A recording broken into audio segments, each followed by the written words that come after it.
Amables televidentes, bienvenidos a una edición especial, edición electoral. Estamos en el histórico distrito de Huaura, cuna de la independencia del Perú, altar de la patria. Y cómo no, también a un maestro docente de las aulas portillanas, a nuestro amigo Carlos Papa, quien en esa responsabilidad de todo ciudadano ha decidido postular al Congreso de la República.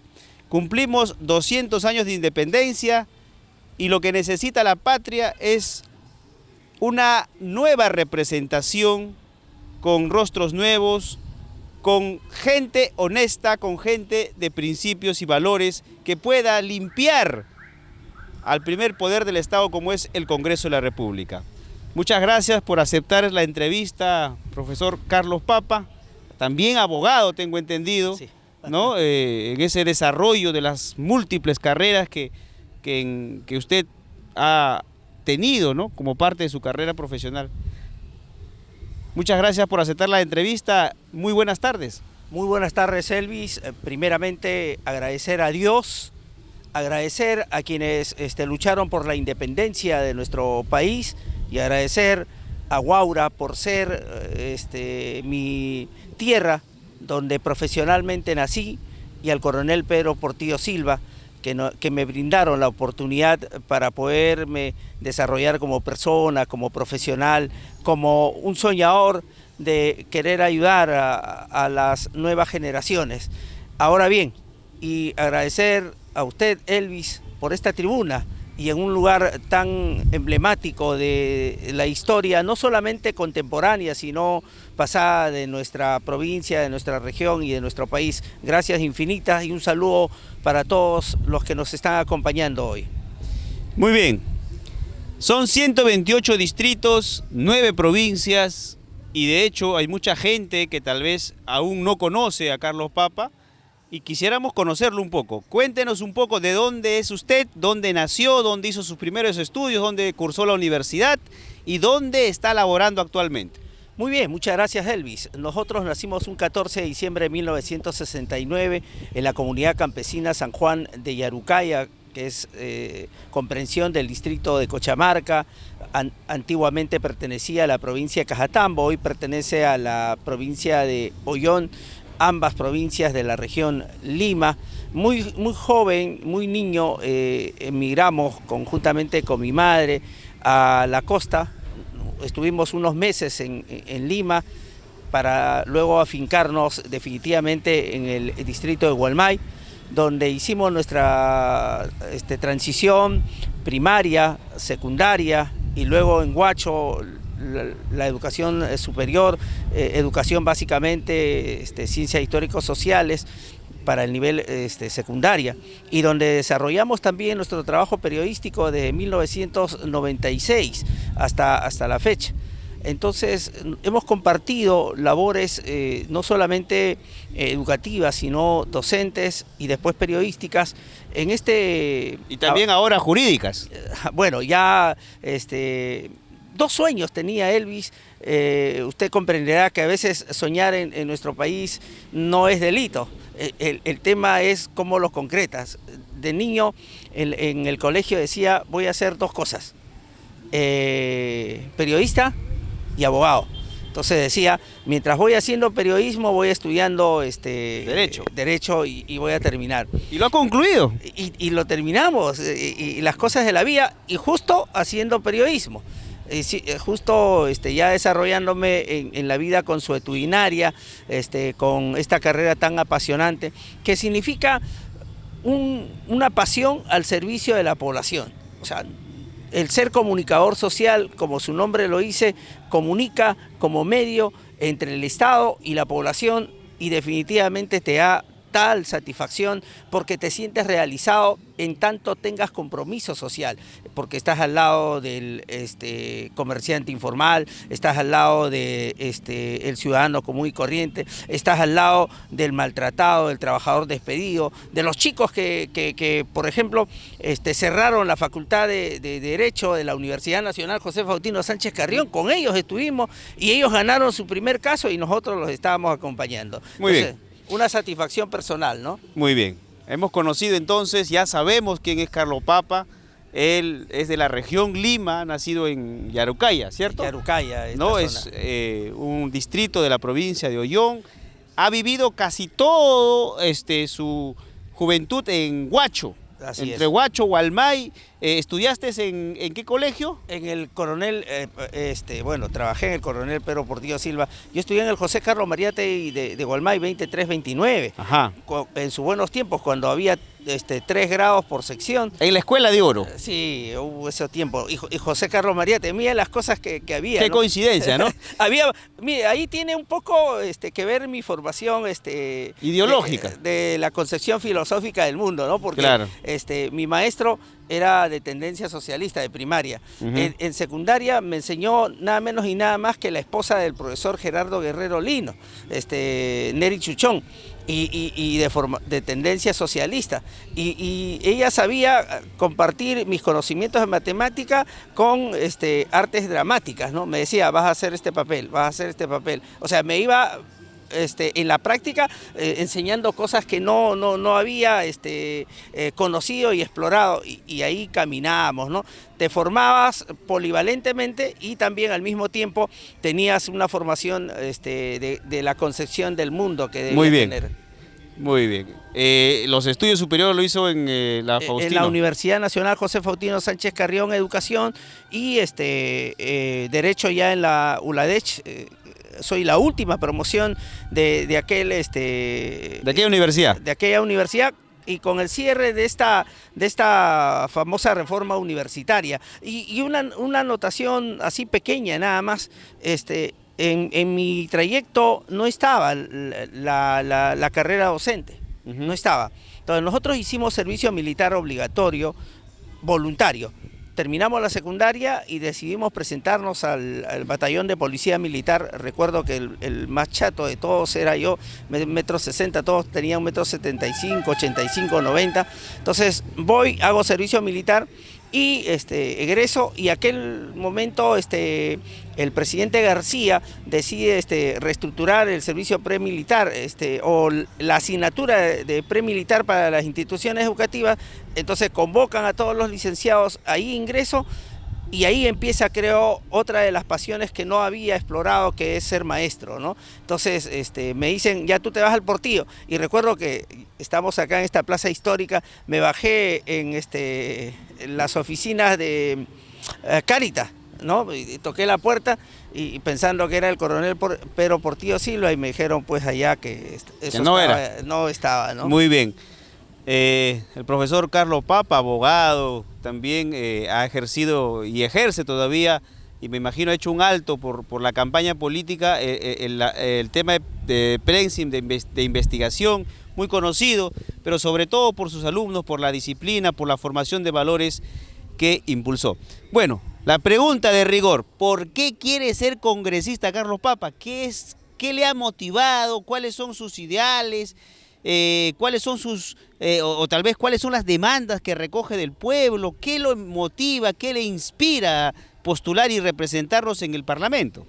De repente la pregunta es muy interesante, en función de que generalmente todos mostramos nuestra indignación ante esta clase política, ante el sistema, ante el modelo que está distante del ciudadano, ¿no? Pero en este caso me parece importante que debemos nosotros tomarlo por el lado del ejercicio democrático. Creo que en tanto ciudadanos, con todas nuestras facultades, nuestros derechos y nuestros deberes, tenemos que saber asumir estas responsabilidades, porque necesitamos en el Estado personas con principios, con compromiso social, que se indignen ante los actos de corrupción, que tengan capacidad de fiscalización, anteponiendo cualquier interés, más que el interés del pueblo como principio de vida. Y yo creo que esas líneas nos han animado, más viendo cómo estamos en estos momentos, cómo está la política. Definitivamente nos preguntamos si podemos nosotros ser capaces de llegar al primer poder del Estado para decir: nosotros queremos ser la voz de aquellos sectores que no tienen voz, queremos ser representantes de aquellos que no son grupos de poder, de aquellos que no controlan la economía del país y viven en deplorables condiciones materiales de vida. Entonces nosotros maestros, nosotros ciudadanos común y corrientes, nosotros que venimos desde abajo, salimos de una comunidad campesina a la cual a propósito, Elvis, llegamos el último domingo y me dejaron al borde de las lágrimas porque asumieron que deberían respaldar a un hijo de esta tierra, a un hombre que se formó de abajo y que no se ha olvidado, que no olvida sus raíces y que tiene una forma de vida de compromiso con los demás, ¿no? Es decir, lo que te motiva a postular y con la voluntad del pueblo y la formación cristiana que tienes es todos los problemas que encuentras por resolver desde la pobreza extrema hasta tal vez la infraestructura que está destruida en nuestro país. Sí, las brechas son históricas y permanentes. Están las brechas, desde los presupuestos. Por ejemplo, el presupuesto de educación y de salud, así como en educación y salud estamos últimos y penúltimos a nivel mundial, estamos últimos en presupuesto para educación y salud, solamente le superamos a Haití. Entonces, ¿cómo puede ser un país en esas condiciones decir, oye, vamos a mejorar la calidad de la educación, vamos a reformar la salud, cuando lo principal no está fijado, o sea, no ha centrado el tema presupuestal? Lo otro, cuando tienes representantes que en campaña recorren cada una de las calles, están con los ciudadanos, pero durante la gestión simplemente se han olvidado. Me parece que ahí está el tema vital de cómo debe ser un nuevo representante o un representante de la población, ¿no? Muy bien. Pregunta de rigor. Hemos visto que a nivel de todo el país, la juventud, ¿no?, llamada la juventud del Bicentenario. Y algunas voces en años anteriores han dicho: la Constitución del año 1993 ya no nos es útil. No nos representa. No nos representa. Entonces, antes de la pandemia había pues toda una corriente de jóvenes y de mucha gente que dice, bueno, cambiemos la Constitución. ¿Cuál es su postura? ¿Cambiar la Constitución o reformar la Constitución? Y finalmente, ¿qué opina de lo que ha pasado en el vecino país del sur? Que me parece que van a cambiar su constitución. ¿Qué opina de la herramienta política más importante de un Estado, que es la Constitución Política del Perú? Usted, ¿cuál es su postura personal y cuál es su postura como partido de Somos Perú? ¿El cambio de constitución o la reforma de algunos puntos vitales, como por ejemplo el capítulo económico? Nosotros debemos entender, como hombres de entendimiento sociológico de la sociedad, que si bien es cierto el marco jurídico es importante, no debemos olvidar que el tema vital de una sociedad es el modelo económico. Y si el modelo económico es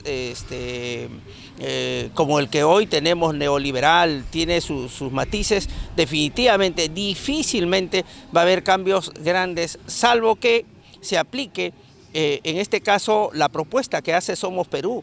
El plan de gobierno de Somos Perú está centrado básicamente no en la reforma, porque todos están hablando de la reforma, todos están hablando hoy debemos tener una nueva constitución, pero muy pocos se atreven a decir cuáles van a ser los procedimientos. Hay que centrarnos en el cambio de la constitución, pero dentro de los preceptos que necesitamos en una adecuada relación entre la sociedad y el Estado. ¿Cuál es? Vía referéndum. Que sea la población que defina cuáles deben de ser los cambios sustanciales. ¿Llamar al referéndum para el cambio para una asamblea constituyente? Definitivamente, esa es la propuesta central, ¿no? Muy bien. ¿Qué opinión le merece lo más grave que nos ha pasado a nivel mundial y a nivel nacional, que es la pandemia? ¿Cuál es su opinión con respecto a la pandemia? Un sistema de salud que no ha dado la capacidad para salvar vidas, muy por el contrario, hemos visto que la gente ha muerto en la puerta de los hospitales, falta de cama UCI, falta de neumólogos, falta de medicamentos, falta de todo. ¿Qué opinión le merece la pandemia y desde el Parlamento, qué se puede hacer para solucionar este grave problema que parece va a persistir en la primera ola, la segunda ola. Se está hablando de muchas variantes, la variante brasileña, la variante africana, la variante ahora, no sé, ahí pareciese que el virus está mutando y no tiene cuándo terminar esto. ¿Qué opinión le merece? Bueno, definitivamente debemos entender que este Estado no sabe cómo reaccionar ante la pandemia y el mundo entero no sabe cómo reaccionar ante la pandemia, ¿no? Hace poco se ha confirmado ya el inicio de la cuarta revolución industrial y no se puede entender, no se puede conceptualizar que no podamos estar preparados o haber previsto cuáles son las consecuencias de esta enfermedad y tomar algunas medidas. Se supone que se ha avanzado en investigación, en ciencia, pero no hay absolutamente una reacción mundial primero y luego nacional y en los otros estamentos, ¿no? Entonces, cuando nos encontramos para el caso de la pandemia, yo quisiera un poco pedir que la reacción sea como cuando llega un problema o un caso de emergencia a una casa. Cuando llega un caso X de emergencia a la casa, todos giran en torno a la solución de ese problema, ¿correcto, Elvis? Claro, claro. Todos claro. los hacen. Mi madre estuvo mal y nos unimos todos los hermanos, los vecinos, los amigos, los que todos se mueven en función de esto. ¿Y qué pasa con el Estado? ¿Qué pasa? O sea, ¿qué pasa con el país, no? ¿Qué pasa con el país? ¿Qué pasa con los empresarios que presionan al gobierno para que se genere, se rompa las cuarentenas, que es al final una especie de salvavidas para la población porque no tienes dónde, no hay camas UCI, o sea, todo un tema. Debería generarse, yo creo que una reacción. El Congreso, por ejemplo, a mí me parece sumamente preocupante que haya esta división de poderes, este choque terrible entre los poderes del Estado que hace que pierda, no ellos, porque ellos ganan su sueldo, tienen sus joyerías y todo eso, es el pueblo. Y al final, mira, el presupuesto asignado para este año debería ser más en salud, pero la genialidad de este Congreso, que debió ser mejor que el Congreso que fue cerrado, claro, y lo redujo, en vez de aumentar lo redujo. Y en estos momentos, díganme ustedes, si estamos en emergencia, ¿por qué no se piensa en modificar el tema presupuestal y de lo que pasa en una casa? Si toda la casa, todos los miembros, todos los vecinos se mueven en función de solucionar un problema, ¿por qué el país, como usted dice, Elvis, no se puede mover en esa función para poder solucionar el tema? ¿Usted cree que ha habido mucho egoísmo por parte de los grandes empresarios de no ayudar como debe de ayudarse? Yo me pregunto, ¿dónde está todo el superávit que han tenido en los últimos años? No estamos hablando de un país macroeconómico. Claro, así es. Las grandes empresas mineras poca solidaridad han tenido con el pueblo, ¿no? Las grandes empresas, los miles de millones de soles redondos. Pero no se le puede exigir mucho porque tampoco han pagado sus impuestos, o sea, no han... ¿Cómo le podemos pedir, por ejemplo, que sean solidarios cuando no pagan sus impuestos? Cuando no pagan sus beneficios sociales, tercerizan, usan unas triquiñuelas para poderle sacar la vuelta al marco normativo laboral, de impacto ambiental y todo eso. ¿Qué se puede hacer desde el Parlamento? Me imagino, desde la Comisión de Presupuesto, pelear con garras y dientes para que el sector salud pueda tener más presupuesto. No solo el 6%, no sé cuánto ha sido aprobado. No, ahora en el tema de salud hay una retención, educación está avanzando, recientemente se ha aprobado al 6%, entonces, ¿qué es lo que se debe hacer? Yo creo que ahí debe haber una estrecha relación entre el legislador y las organizaciones sociales de base, claro. Sindicales. ¿Por qué? Muy bien. Vamos dentro de los canales, porque De lo contrario, si tú señalas una determinada concepción filosófica del mundo, no, este ya viene a hacer otra cosa. Este es rojo, te dicen, No, ya, terruco. Sí, o sea, te ruquean al toque. Pero definitivamente lo que se tiene que hacer es en su marco. Muy bien, señores, aquí está la iniciativa, nosotros tenemos esto.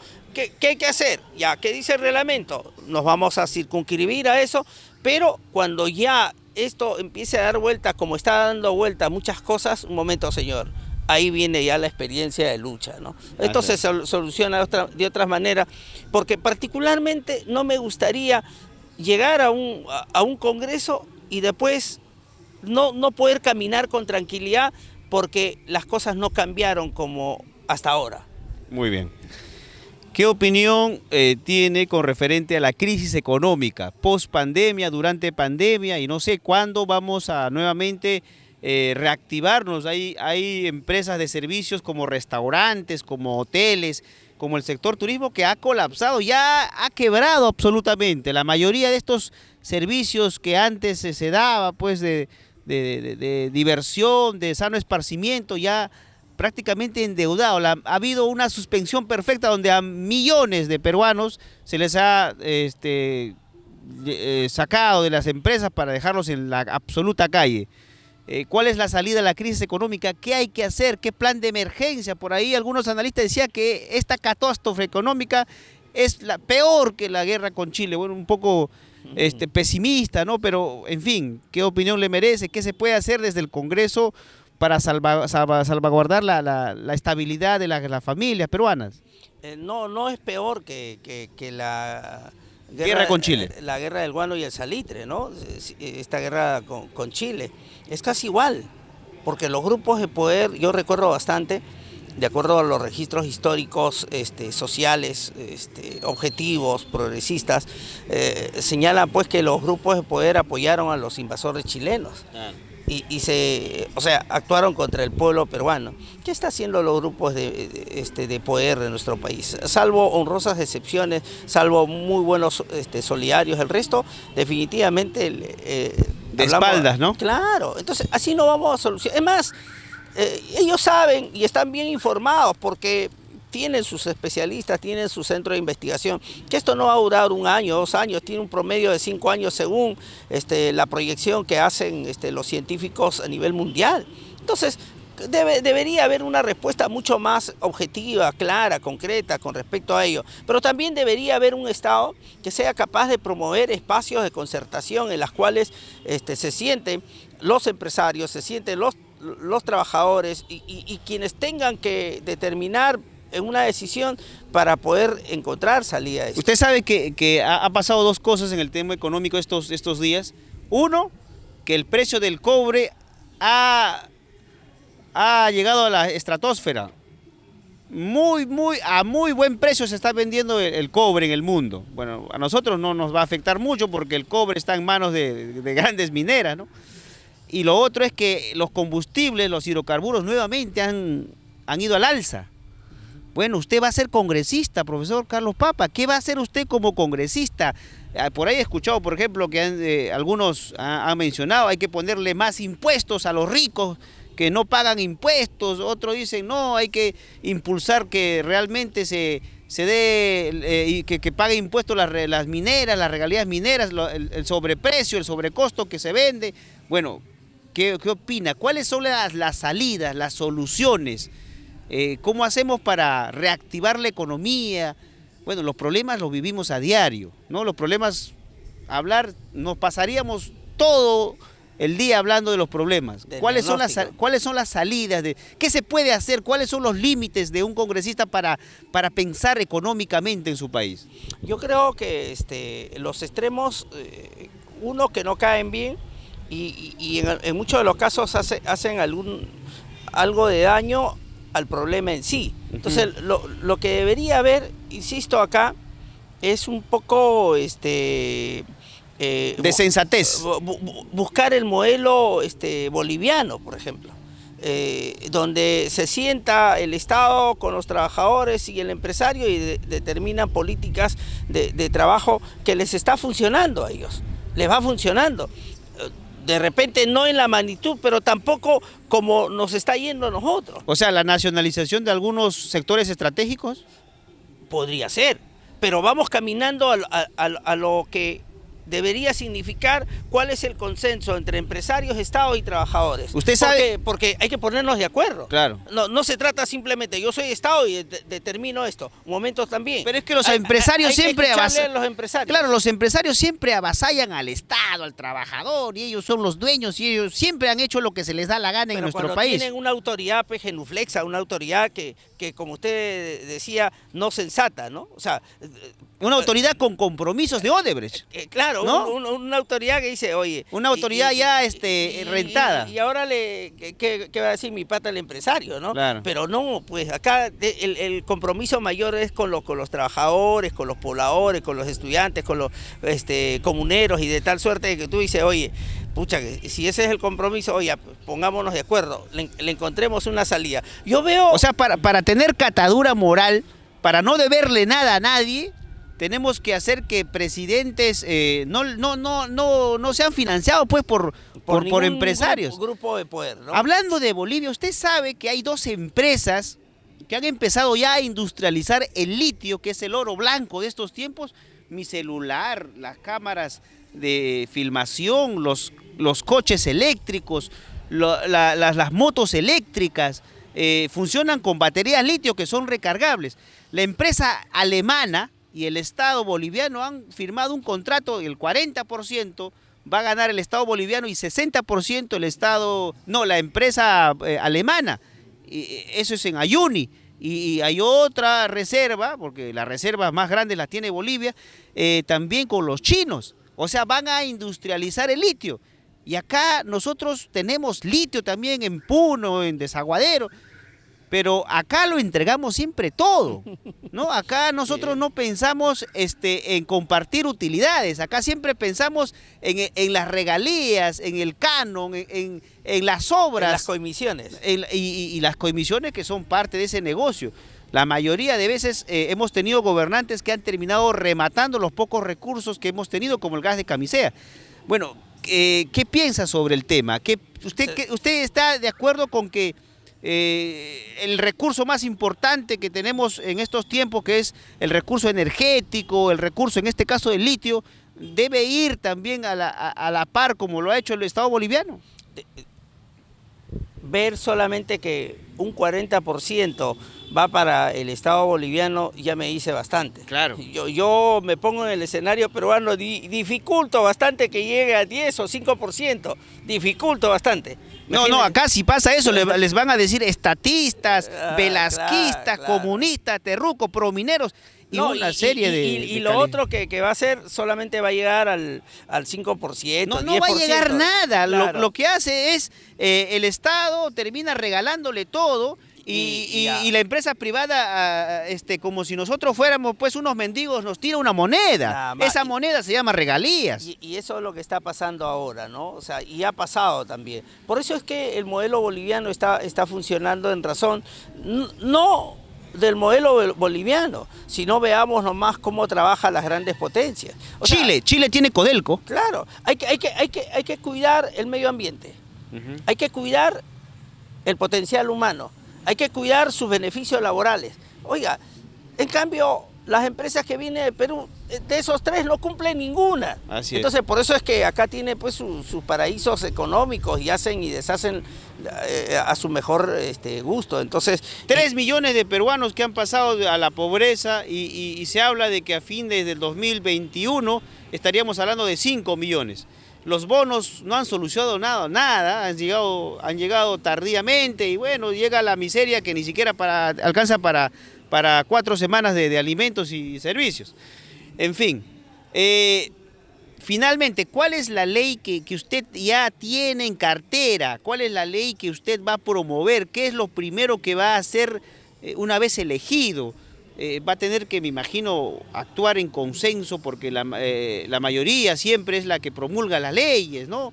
Pero ¿qué ley usted ya lo tiene escrito? Ya usted viene de canteras magisteriales, usted ha estado trabajando también en los sectores diversos, ¿no? los pueblos originarios, de los pueblos del Perú que no se conoce, el Perú andino, etcétera. ¿Cuál es la ley de todas las sacres, como diría el José maestro María, José María Arguedas, ¿no? claro. ¿Cuál es la ley que usted tiene ya escrito ahí? Bueno, compártalo pues, para tal vez alguien se puede copiar, ya que está famoso, ¿no? Sí, de copiarse propuestas, pero en fin, hay que hacerle... No, definitivamente. Yo quiero arrancar por lo que dije hace algunos instantes. No me gustaría regresar a Huaura sin haber hecho nada, ¿no? Sin haber realizado o intentado que muchas cosas que están funcionando mal. Pero los que vienen al Congreso vienen con camionetas polarizadas. No. ¿Usted va a volver así? Para no ver tal vez que la gente le reclame algo. Me gustaría un poco... Yo siento envidia sana cuando hablan de Angela Merkel, por ejemplo, la canciller alemana. 16 años de gobierno, sigue viviendo en el mismo departamento, compra en la misma bodega de siempre y tiene un alto nivel de aprobación y nadie se atreve a decir que puede... Se enriqueció. Que es corrupta. O Pepe Mujica, ¿no? También, claro, que sigue viviendo en una casa muy humilde. Pero mira ese modelo. ¿Ah? O sea, acá en el Perú 2 años de gobierno para un peruano ya le cambia la vida. En cambio allá 16 años y la misma persona... Aquí en el Perú se roban las canastas de los más pobres, las canastas en pandemia se roban. Se roban todo lo que pueden hacer y eso es una pena. No me zigzaguee la pregunta, pues, Carlos. A eso iba. O sea, en primer orden, quiero asumir el compromiso de no mentirle a la población. O sea, de que en mí van a tener a un representante, a una voz.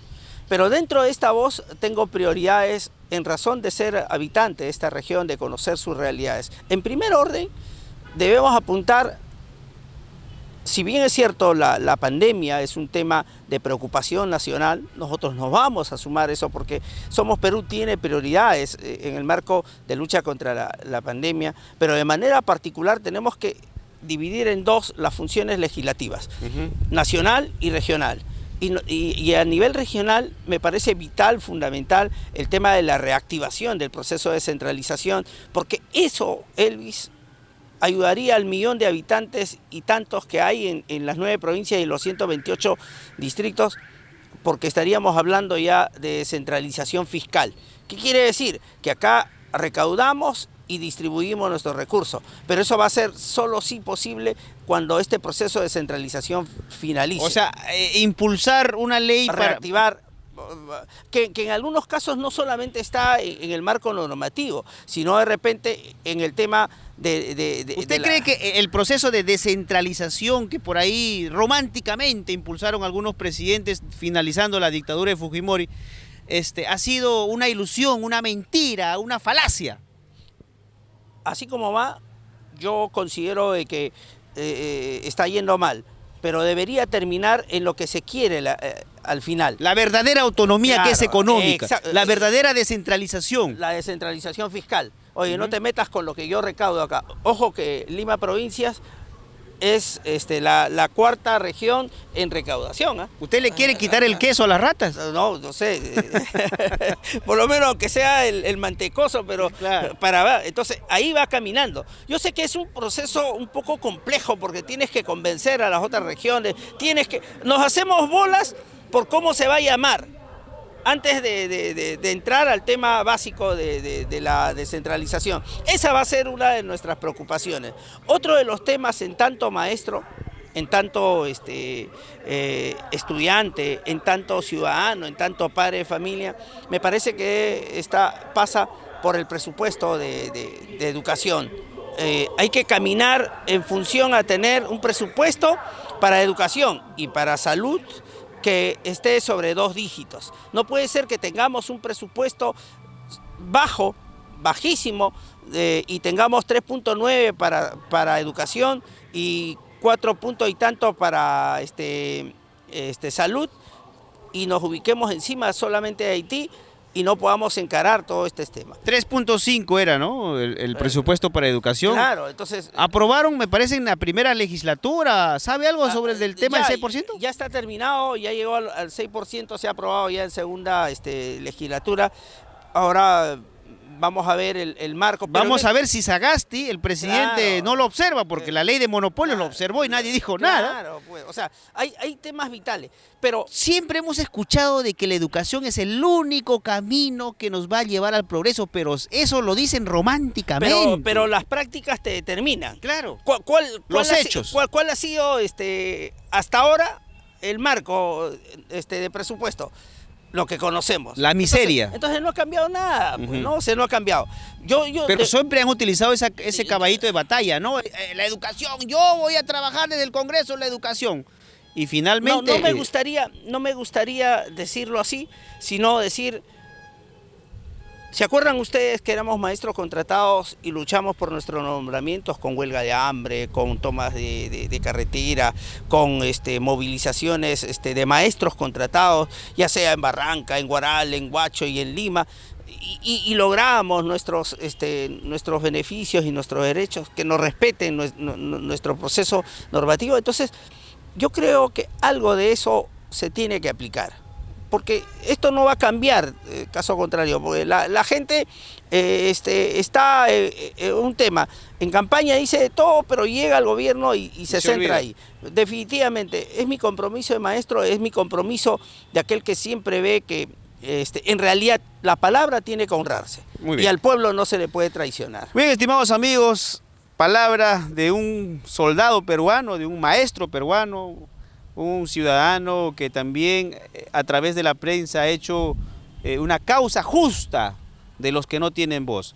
Carlos Papa, maestro que va con el número 2 por Somos Perú, los corazones de Somos Perú, Ahí están. en memoria pues del fundador Alberto Andrade, ¿no? Que Alberto fue uno de los Andrade mejores, uno de los mejores alcaldes que tuvo Lima Metropolitana, y esta vez encarna un partido democrático que se opuso a la corrupción de Fujimori, por cierto, también no tenemos todavía memoria.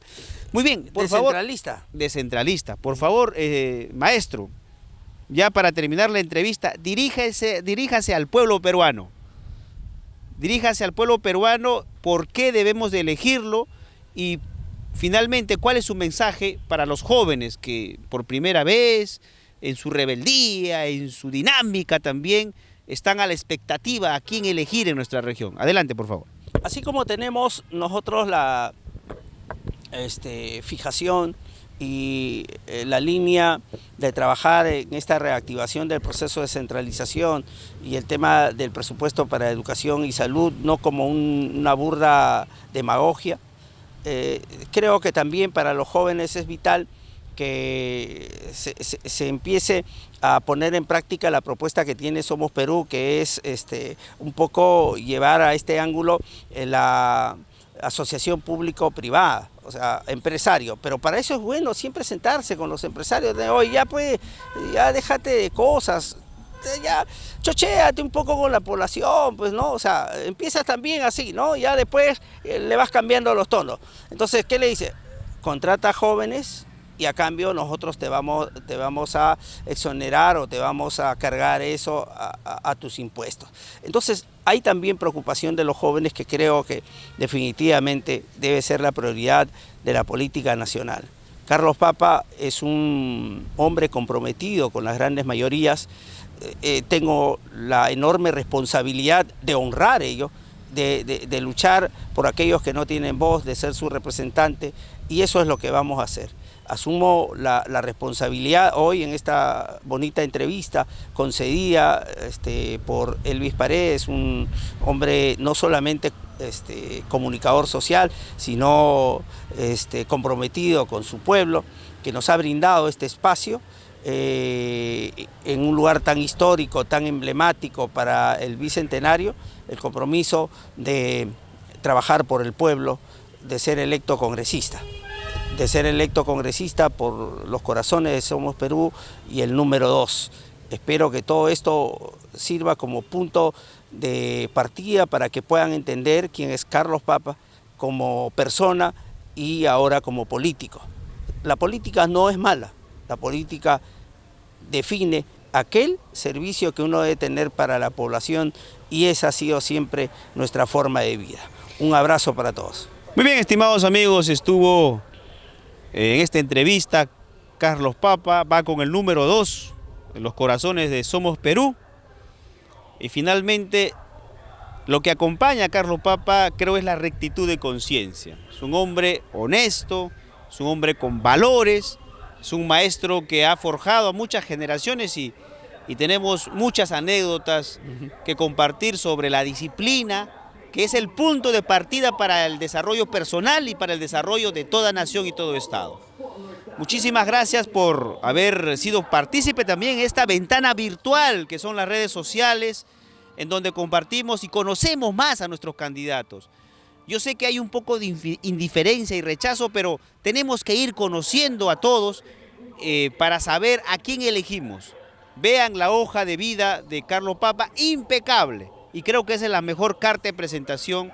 Y espero que esta campaña franciscana, esta campaña honesta que usted está llevando, llegue a los corazones del pueblo. Muchísimas gracias. Muchas gracias, Elvis. Felicitar también por estos espacios, porque es importante la docencia electoral que ayuda bastante a la toma de conciencia de nuestros pobladores. Un abrazo para todos. Muy bien, estimados amigos, es todo por el día de hoy. Muchísimas gracias por su atención. Con nosotros será hasta una próxima entrevista. Permiso. Listo. Prensa Libre, periodismo sin censura ni mordazas.